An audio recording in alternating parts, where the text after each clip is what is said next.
दिलेलं आहे की आता ते मायनॉरिटीमध्ये गेलेत, त्यांना महाराष्ट्रामध्ये फक्त 20 आमदार निवडून आणता आले. त्या 20 मध्ये देखील आता काही जण आमच्या वाटेवरती आता आहेत, आमच्या संपर्कामध्ये आहेत. ते 20 देखील राहणार नाही आहेत. पुढच्या वर्षभराच्या आतमध्ये संपूर्णपणे संपणार आहेत. एकदा मुंबई महानगरपालिकेच्या निवडणुका झाल्या, ह्या मुंबई महानगरपालिकेच्या निवडणुकीचा निकाल लागला की उद्धवजी ठाकरे आणि आदित्यजी ठाकरे, संपूर्ण ठाकरे परिवार हे भारत देश सोडून ह्यांना लंडनला त्यांच्या घरी जावं लागेल.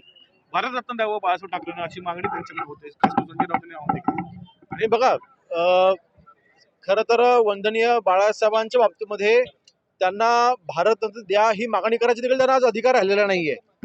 शेवटी जे बाळासाहेबांचे विचार होते, ज्या विचारांसाठी ते भारतरत्न मागतायत तेच विचार तुम्ही सोडलेत ना, मग हा अधिकार तुम्हाला राहिलेला नाही. आणि वंदनीय बाळासाहेबांची स्वप्न पूर्ण करण्याचं काम हे पंतप्रधान नरेंद्र मोदी साहेबांनी केलंय. 370 कलम ते त्यांनी हटवलं.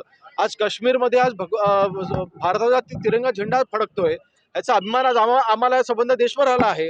ते काम त्यांनी करून दाखवलं. मराठी भाषेला अभिजात दर्जा हा मिळवून दिला. मला वाटतं वंदनीय बाळासाहेबांनी पाहिलेली स्वप्न ही नरेंद्र मोदी साहेब पूर्ण करतायत. आणि ह्या पार्श्वभूमीवरती आज संजय राऊत सारख्या व्यक्तींना किंवा उभाटाच्या कुठल्याही नेत्यांना बाळासाहेबांना भारतरत्न द्या हे सांगायचे देखील त्यांना आज अधिकार राहिलेला नाही. सर, आजच एकनाथ शिंदे मोठं हे केलेलं आहे, 20 2 व्हायला कधी वेळ लागणार नाही. हे नक्कीच ना. आणि हे काय प्रयत्न आम्ही करत नाही आहोत, आम्हाला समोरनं संपर्क केला जातोय. आता मी काही लोकांची नावं घेणार नाहीत, परंतु आज तिथे आदित्यजींसोबत असलेल्या युवा सेनेमधले काही पदाधिकारी असतील, त्यांच्या उभाटामध्ये काम करत असलेले त्यांचे काही आमदार असतील, काही खासदार असतील, काही त्यांचे अनेक पदाधिकारी देखील अगदी जिल्हा प्रमुखांपासून विभाग प्रमुखांपर्यंत आम्हाला समोरनं संपर्क करतायत की होय, तुमचा निर्णय योग्य होता, आम्हाला आता तुमच्यासोबत जोडायचं आहे. म्हणून मला वाटतं पुढच्या 6 महिन्यामध्ये प्रचंड मोठे बदल आपल्याला ह्या महाराष्ट्रामध्ये आपल्याला पाहायला मिळतील.